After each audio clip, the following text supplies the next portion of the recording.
G-Man Boxing. Do you know what I mean? Every single live he donates. I see him on other lives donating. He's got the bag on it.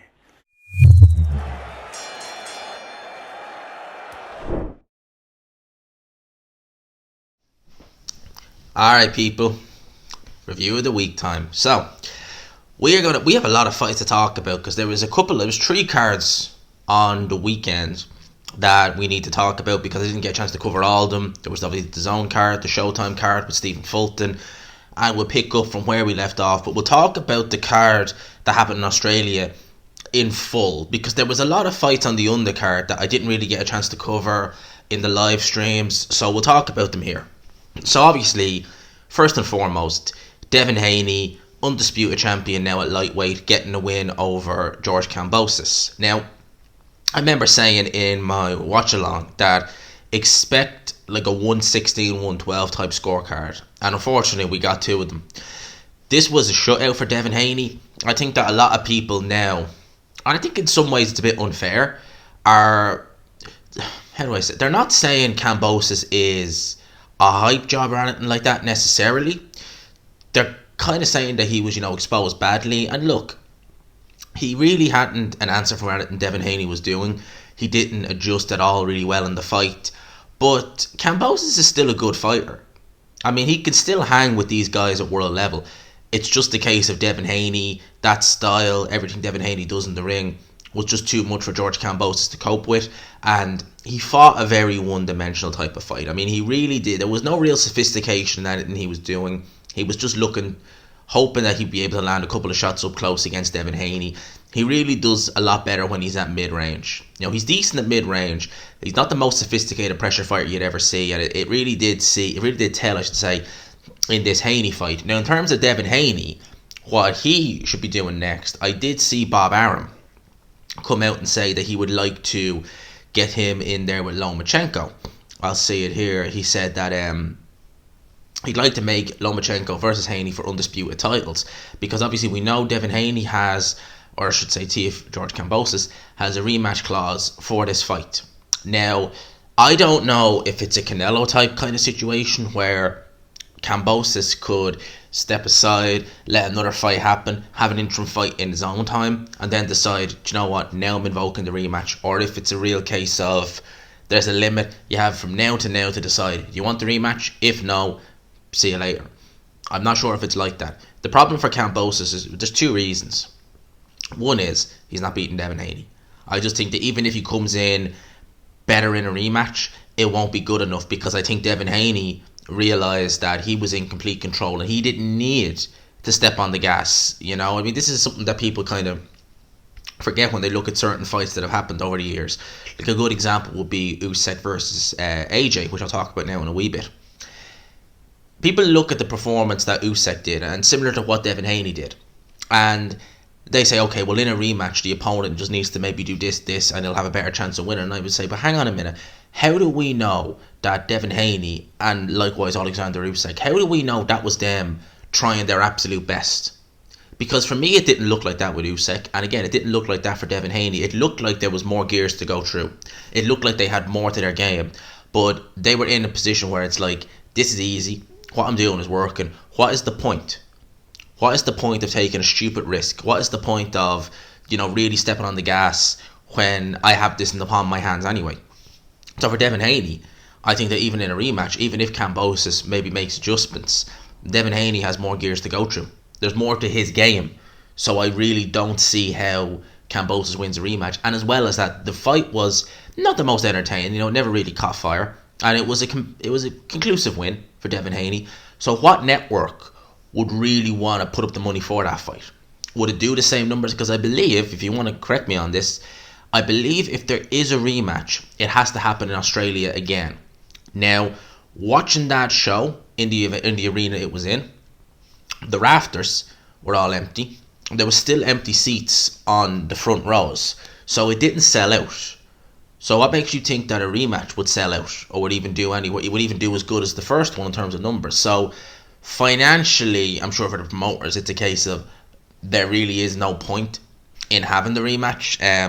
They're saying that Tiafimo, or George Can, I would say Tiafimo, George Kambosos could just decide I'll be stubborn and I'll try and push that rematch, but I can't really see it. In terms of Lomachenko, at this stage at 135 pounds, see, 135 is an interesting one. It's a great division. It has a lot of talent in it.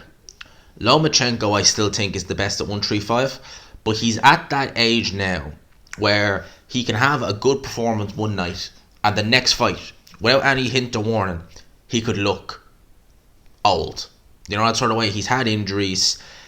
He's currently been inactive for a couple of months now anyway. And I just wonder, but I still think that Lomachenko, his style against Devin Haney, Lomachenko's footwork is significantly better. I mean, it's on another level to Kambosos. So Loma against Haney, I'd be interested in that. Another fight that I'd love to see Devin Haney in, which I'll talk about now in a second, but I don't think we'll get it, maybe not even ever, will be the Shakur Stevenson fight. Now, that fight to me, I mean, I like that fight.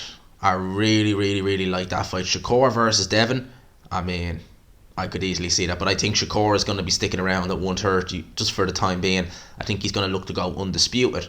In terms of some of the other fights on the card, obviously I saw Jason Maloney against Ashton Palise, I think is how you pronounce that name.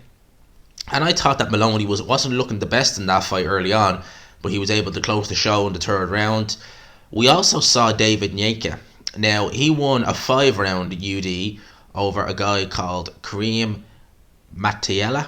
And David Nyeka, I expected better from him in the Olympics, if I have to say. He won a bronze medal. I really did expect him to be doing better than that. Now, a bronze medal, you could turn around and say, it's something to turn your nose up at, but I really did expect more from him. You know, as an amateur, I was very impressed with David Nyeka. I thought that his style would transition well into the pro games, but I have to say, he looked very lackluster and laboured in this fight. I mean, if you look at the scorecards, one judge had Nyeka winning by a point, by just a singular point, against a guy who is 2-1 and he's now 2-2, and he was actually stopped in the first round in his pro debut. It's not a particularly good look, and the guy who stopped him 3-0, it's not a particularly good look. I think David Nyeka needs a bit more time. His debut was a nothing performance, because he made his debut before he went to the Olympics. He made his debut on the undercard of Junior Fa versus Parker, and the guy was a pager. He just literally, the minute a shot went in, he just went down and was like, I'm not getting up. Wasn't even hurt, just like, I'm not getting up, give me my money. And then he fought in the undercard of Parker versus Chisora 2. Again, in there against a no-hope, a first round KO. But I could see there was a little bit of talent there. In this fight, he didn't look good at all. So he needs to improve on that. And yeah, this was a 5-rounder. They're not normally common 5-rounders, but they do happen. They would happen in places like Australia, in places like Panama, Puerto Rico, places like that. It's mainly it's for several reasons. One, it's to help with not getting draws, because if you think of it like this, if you talk about 4 rounds, if your opponent wins 2, you win 2, it's a draw, whereas having a 5th round, it means there's a round there for interpretation. You can give it to whoever and a better chance of getting the win. And, you know, in countries like Panama and places like that, they do 11 rounders.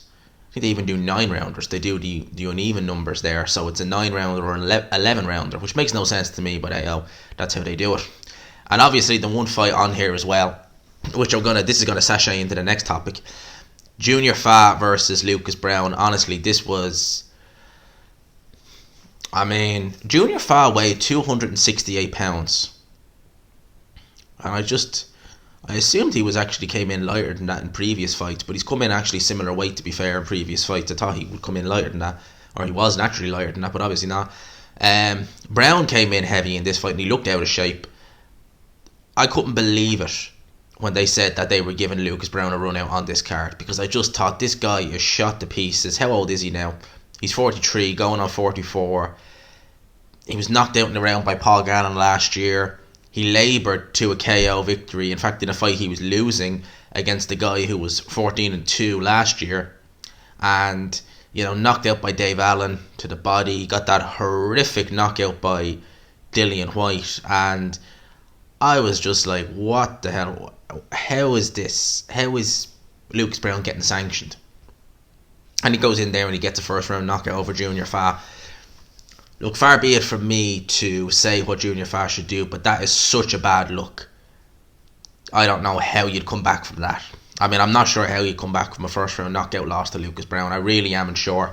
I mean, this is a guy who he got beat by Kamil Sakalovsky. He didn't just get beat; he lost every round. But because the Dave Allen fight was 3 weeks later, I mean, it was literally an interim fight before going into the Dave Allen fight just to get rid of the ring rust.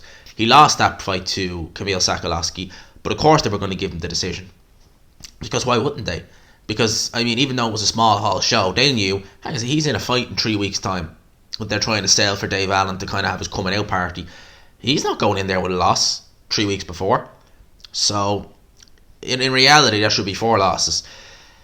Lucas Browne, I mean, I said it in my post-fight that he's not made any real kind of money in the sport of boxing. He was promoted by Ricky Hatton for a while, and Ricky Hatton had no real stranglehold in the game of boxing. So he wasn't making a lot of money. Obviously, promoters are going to be looking at Lucas Browne for potential interim fights for some of the guys. Like people were saying, Joe Joyce. I wouldn't put it past Fish Ice to put him in there. I wouldn't put it past Fish Ice to get Joe Parker out and have Lucas Browne in there with him either. They were trying to do that fight several years ago. I think when Parker was still WBO champion. So that wouldn't rule that out. In terms of Eddie Hearn, Johnny Fisher, someone like that, I wouldn't rule that out at all. Wouldn't rule it out at all.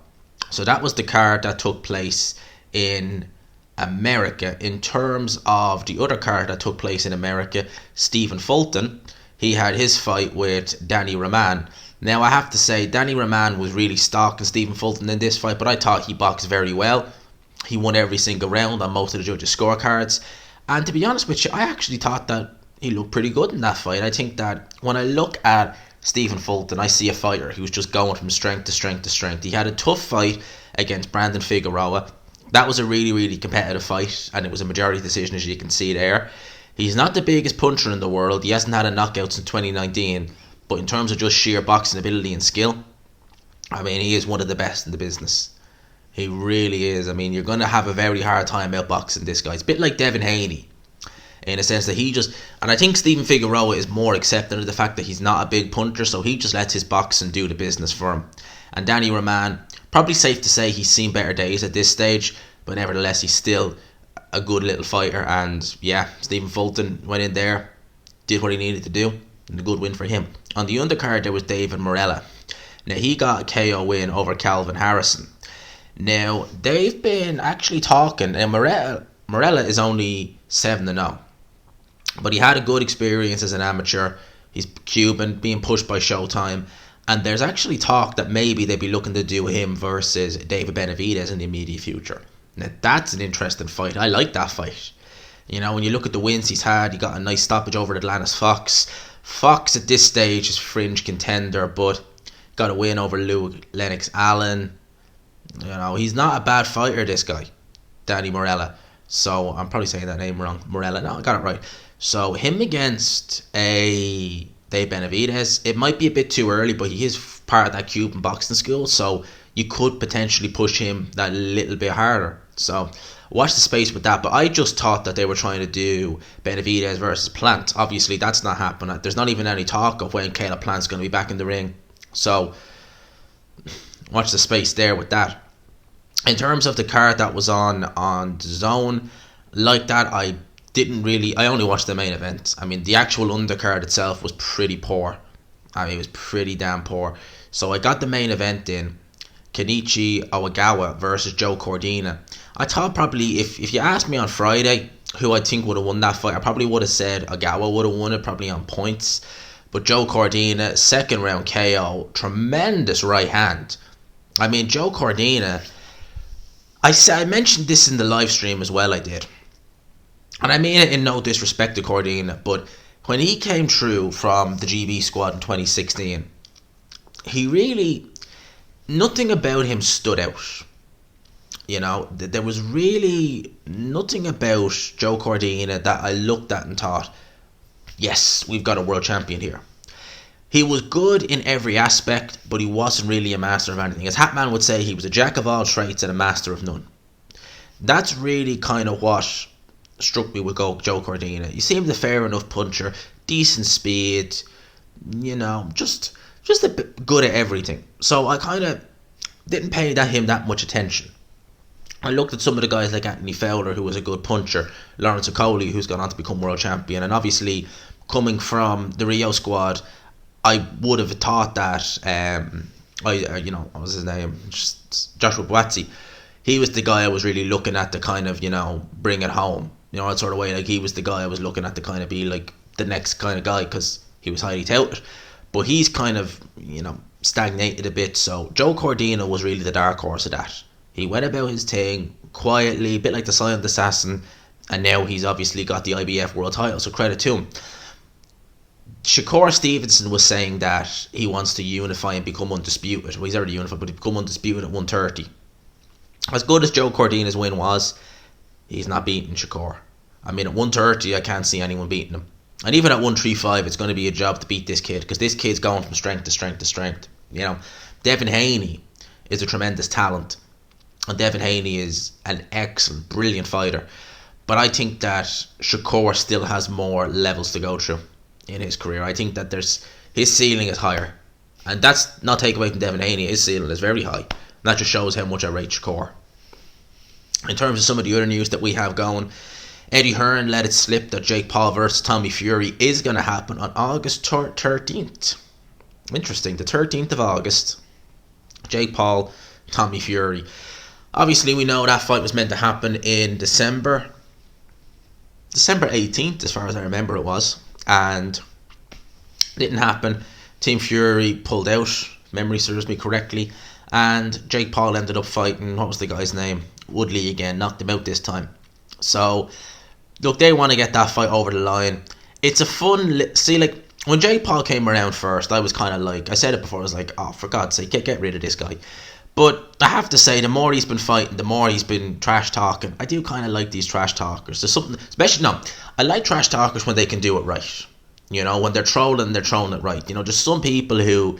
they try and do it, and it's just annoying. That sort of way. They're just annoying with the trash talking. It's not funny. There's no Jake Paul has good banter.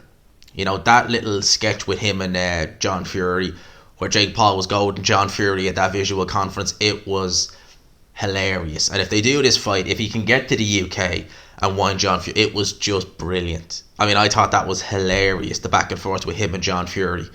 So I like what Jake Paul is doing, and at the end of the day, it's bringing eyes on the sport of boxing. I've said it once, I'll say it again, it's still bringing eyes onto the sport. Whether you like it or not, it's bringing eyes onto the sport of boxing, and I think boxing needs that. I mean, for God's sake, we're not getting enough of the big fights, that we have to kind of rely on this now to get more eyes on the sport. So, Jake Paul, Tommy Fury, I think Jake Paul will beat Tommy Fury personally. Just in my opinion, I think he beats him personally. In terms of the other big news, and as I was saying, big fights, probably the biggest, Errol Spence, Terence Crawford, reportedly a done deal, looks set to take place in sometime in October in Las Vegas. I love that fight so much. I really hope we get to see this fight. I think it needs to happen. It's needed to happen for years. We need to see Undisputed at welterweight. I think it was Winky Wright was the last Undisputed champion in the 4-belt era. So, or was it even 4-belt era? I think it was 3-belt era Winky Wright. If someone wants to correct me again on that. But we need to see that fight. We really need to see it. I love that fight. I think it's tremendous. Both guys are tremendously talented. I really, really, really like that fight. I hope to God we see it. I hope that it's not a tease. I hope that it's not a bit of kind of getting the boxing fans' hopes up only to dash it. Crawford's going to fight whoever, and then Spence is going to have a step up, a once-off fight at 154. I hope nothing of that happens. I hope it's both these guys in the ring sometime in October, and boy, do I want to see that fight. I think that's a tremendous fight.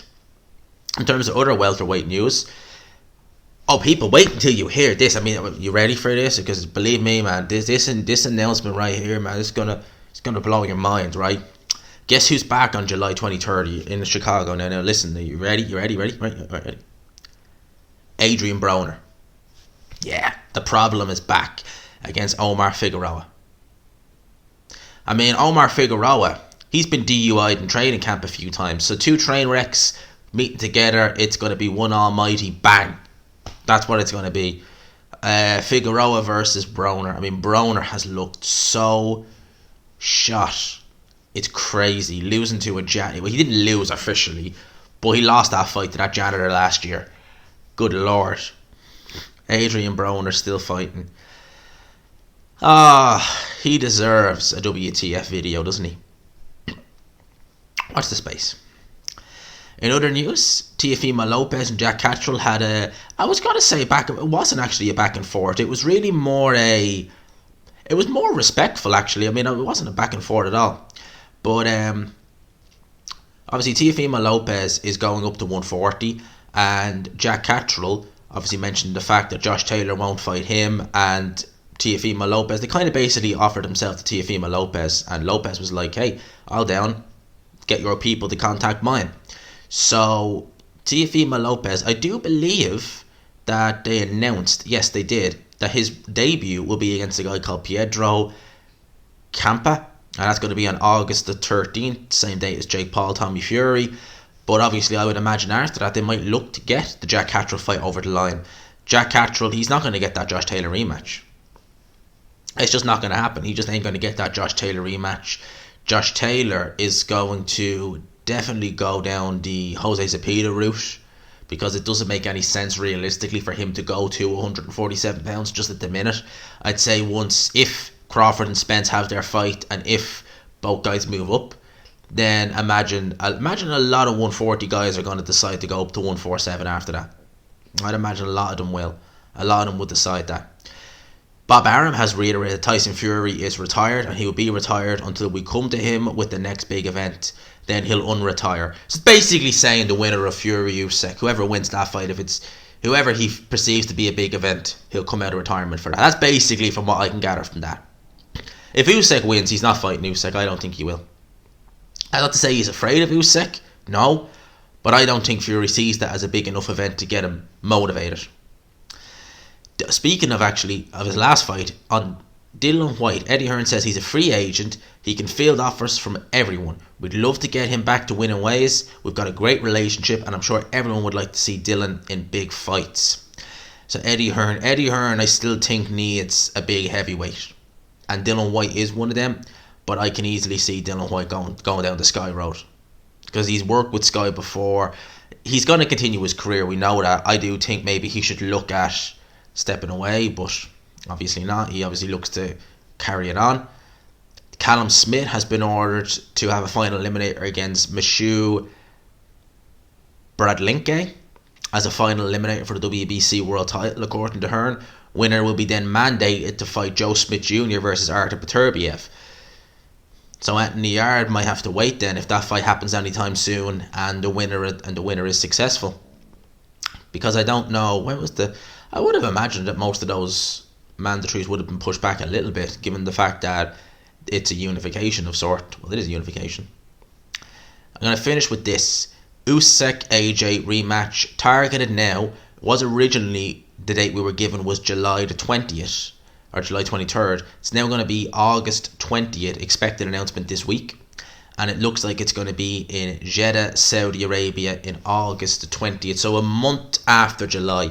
I'm not surprised by that, to be honest with you, because we were getting tantalizingly closer to being in the kind of 6-week bracket. And a fight like this, they'd really want to go on a proper, they'd really want to market the hell out of it. They'd want to go and do a little tour and stuff like that. So I'm not surprised they pushed that back, to be honest with you. And it's just a case of waiting for basically an announcement, and you would imagine you'll probably get an announcement sometime this week, just a case of when. But it looks like we're going to get that fight in August. I've said it once, I'll say it again. I will go with Oleksandr Usyk to win that. I can see him add more gears to his game and having answers to whatever AJ comes with. In terms of the location of it, I mean, they're going to make an absolute bomb. I'll make a rake of money. Would I love to go to it? Yeah, I'd love to go to it. And it's no issue travelling. That's not an issue. It's just that I know for a fact it's going to be expensive. And I just don't know how expensive that's going to be. I don't know if it's worth justifying going over to it. Even if I could get a bit of media stuff, it would be goddamn expensive to go and have a few days in Saudi Arabia, I would imagine. Especially after going to the UK for a few days the month before. I dread to think how much it would cost to go to Saudi Arabia and do all that for even for 3 days, how much it would cost. I mean, the way things are now with inflation and stuff like that, that's the kind of big deterrent factor. I mean, for Saudi Arabia, it's fully open. You don't need anything to go over there. It's just a passport. That's it. But yeah, I can imagine it's going to be dear to even for 3 days, 4 days over there. I can imagine it's going to be expensive. But in terms of the Usyk AJ fight, I'd say we're going to get an announcement this week at some stage. So expect that. We'll see how we go from there. People, I'll leave you with that. I hope you enjoyed it. Smash the like button if you could. Hit subscribe if you haven't already. Happy Monday to everyone. It's bank holiday here, so that's why it's going up a bit late today. But in terms of everything else, we keep it going. 7,620 subs. We keep it going. Obviously, 380 away from 8K. Let's push on. Let's get it by the middle of the summer. See if we can do it by midsummer. I hope we can. And the goal is still 10K by the end of the year. I think we can do that. It's been a bit slow the last month, but hey, look, we're going to keep pushing on.